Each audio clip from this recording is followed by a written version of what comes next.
from the station that's on your side. This is Channel 7 News Good Morning Arkansas.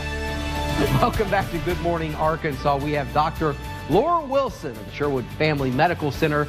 We're talking sugar intake with the kids because Lord knows they've got a lot of it lately, right. I think. That's why I decided on this one. That's why I also do the 25% dad candy tax. Oh, yeah. No, I saw that. That's good. Yes, I take about the 25%. Unfortunately, I do it without them knowing, which is probably a little bad on my part. But anyway, I tell my kids when they get home from school, the Halloween candy, they can only have 2 pieces of candy a day. I think that's great. I was proud of you when I heard that. Right. But I don't know what they're sneaking behind my back. That's the other problem. Well, the interesting thing when y'all were talking was the top thing I wanted to mention at the top of this segment is that actually the studies don't support sugar intake leading to hyperactivity. So a big myth out there that a lot of parents think they get that sugar buzz, that sugar high, but really the literature doesn't show that. So there's no proven link between sugar and hyperactivity. You got what does the sugar do to the kids then? Well, the sugar might have some spikes in your blood sugar, but we don't think it's high enough or low enough that it would really cause a lot of symptoms. What we really are thinking is this perceived sugar buzz that parents talk about, maybe because a lot of sugary foods are going to be involved with birthday parties and holidays when kids are already kind of high-strung anyway. Yeah, they don't need sugar. That's right, right. The environment may do it more than the actual sugar intake. All right.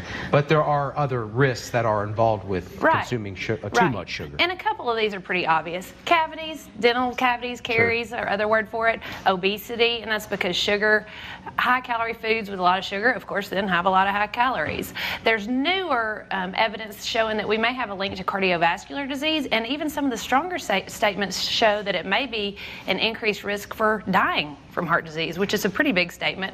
High blood pressure, high cholesterol may be a link to diabetes. And again, a lot of that is really emerging. Just in the past couple of years is when the American Heart Association came out with the link to the cardiovascular disease and sugar. It used to be fat, right? 10, 20 years ago, we were all worried about fat in our diet, but now it's kind of leaning more towards sugar, which led them to come out with a policy statement just last month, which stated the recommendation for sugar intake for kids is not more than 6 teaspoons per day, or about 25 grams. So let's put that in perspective.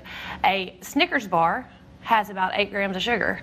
So if we have a Snickers, 6, 7 to 8 grams, if we have a Snickers, that exceeds our daily intake. A Coke, also about 8 grams of sugar. So we're already exceeding our intake there.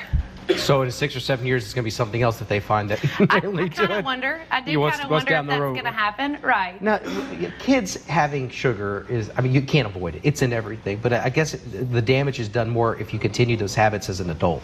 Well, actually, not necessarily true. The newer stuff, again, is showing that we probably have more atherosclerosis and blood vessel damage and things like that starts in childhood. So we used to think it did happen. Oh, you got old and you ate bad and you didn't exercise and then you caused damage. But the newer stuff is saying it probably does start in childhood, which is kind of scary.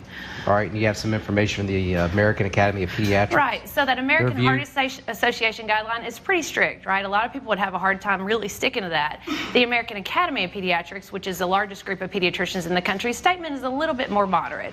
It says we really need to try and have a large variety in our diet. We need to limit highly processed foods. We need to limit added sugar, and we need to watch portion sizes. So what does that mean? Let's just be practical. That means shopping the perimeter of the grocery store, right? Working on meats, fruits, veggies, limiting those center aisles with all the processed cookies and snacks and ice creams and those things. All right. And so, you know, we see what you're showing us with the doctor's guidelines and these associations, their guidelines. As a mom, as a parent, what should you, I mean, what do you do? Well, you try and limit. I'll tell you honestly, it's hard. I mean, kids like sugar, so it is a struggle. And even for me personally, sometimes it's a struggle. I figure I had 2 little fun-sized Snickers last night. I hit my goal, right? I snuck them out of the kids' bag, the tax you were talking about. Yeah.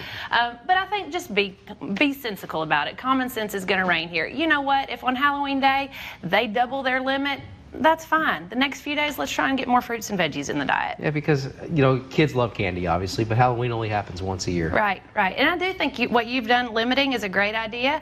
I've also heard that you can send your leftover candy away to the troops. So maybe we enjoy it for a week and then it's done, send it away, you know, do something like that. What a good way to start off the season of giving. I think so. That's right. The sugar season, The sugar season of giving. Soybeans, good for you? Yes. Oh, yeah, much better than sweets. I was about to say, tell your kids we're going trick-or-treating for soybeans. Well, that might not go over well, but I bet Peter can make them good. I bet you anything if they have this guy's soybeans, they'd love it. Thank you so much. By the way, We have Dr. Laura Wilson's information, Sherwood Family Medical Center over there in Sherwood. Obviously, 835-0703. That, again, is area code 501-835-0703.